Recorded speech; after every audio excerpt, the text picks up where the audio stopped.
What's up everyone, in today's video we have 10 tips that should improve your ready or not gameplay and make you survive longer in game.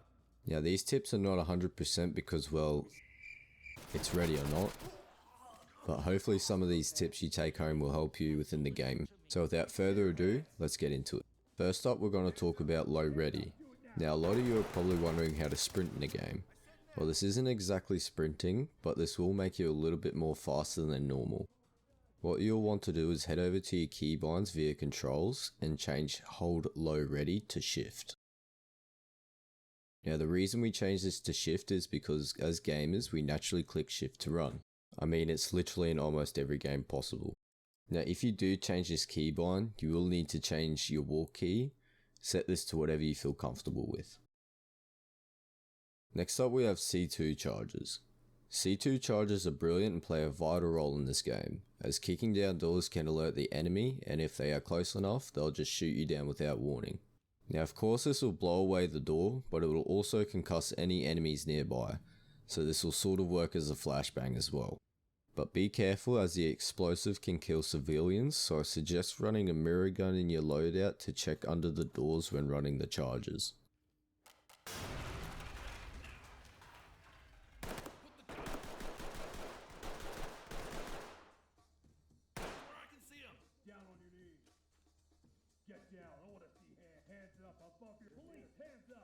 Another good thing about the breaching charges is you can use multiple at once. This will definitely be effective if you have a coordinated squad with you and want to breach 2 sections at once.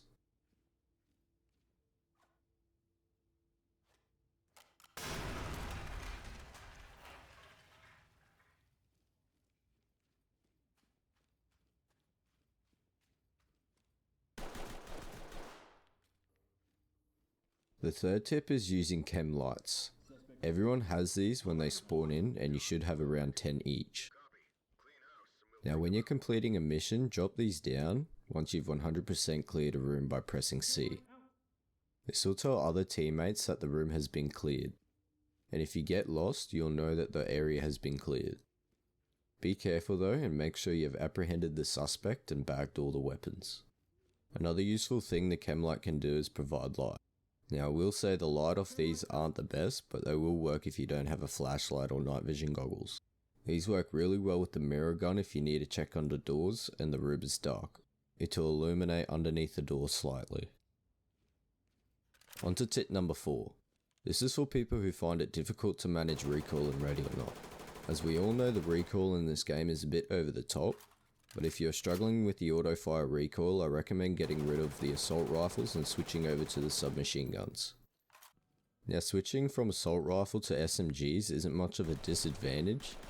It doesn't hit as hard, so you will need to put a bit more bullets onto the armoured enemies, but it is amazing at close range and overall you'll be hitting more shots. Another amazing tip that's worth mentioning is helmet cams. This is mainly used if you're in a co-op game, but essentially what you can do is press T and it will show up the other player's perspective in real time. This is very helpful in situations where you and your teammates are clearing the same room at different angles and you want to see what they're seeing. Because well, we've all been there.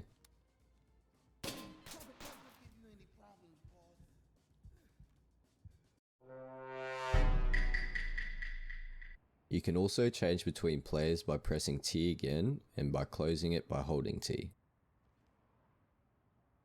Now I don't recommend having this on all the time because it can run down your FPS. Tip number 6, staying away from doors. Now this might sound silly, but reason being is if the enemy AI hears you on the other side, they will open fire and most likely kill you through the door. So instead of kicking down the door, which takes 2 kicks, use the C2 breaching charges or the battering ram. You could also carry a shield with you and hold the door while your teammates open fire.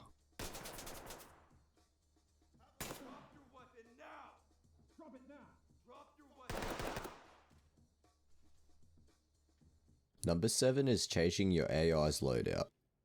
This is especially handy in solo games, which will save you time and resources. Simply head over to the loadout locker and open it, expand where it says self, and here you'll see Alpha, Bravo, Charlie and Delta. You can change what gun the AI has if you want them to have a battering ram or lights for darker maps.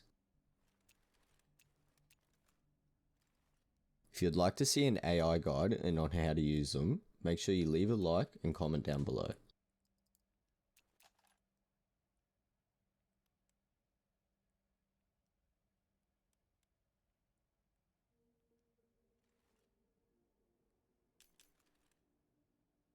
Tip number 8 is door wedges.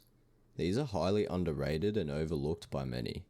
These can be very helpful if you're in a map with lots of doors that can be approached by enemies. This can cause as a danger to you and your team.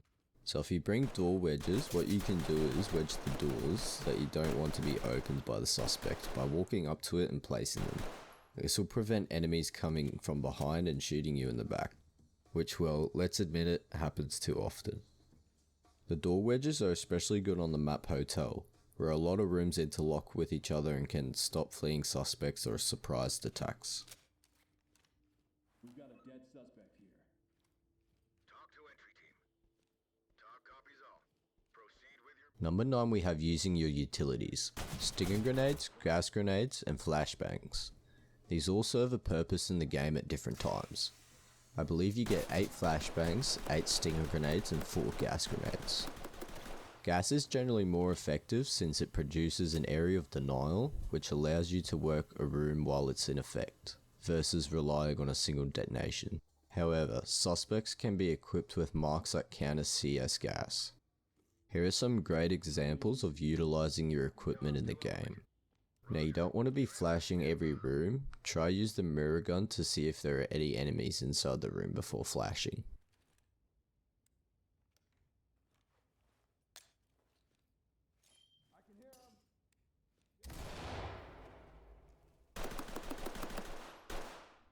Finally, tip number 10 is free leaning. Now obviously there's the obvious lean left and right keybinds, but there is a more accurate type of lean called free lean, where if you hold Alt, which I'm pretty sure is the default keybind, and use A to lean left and D to lean right. The reason I recommend you use this is because you seem to lean a lot more wider and faster. So if I'm leaning on a door and the suspect starts shooting at me, I can instantly spring back and take minimal damage. This is the leaning compared side to side. That's all for this video. If you enjoyed it, go give it a thumbs up as it'll help with the YouTube algorithm. And if you found this video helpful, don't forget to subscribe. Thanks for watching, and until then, take it easy.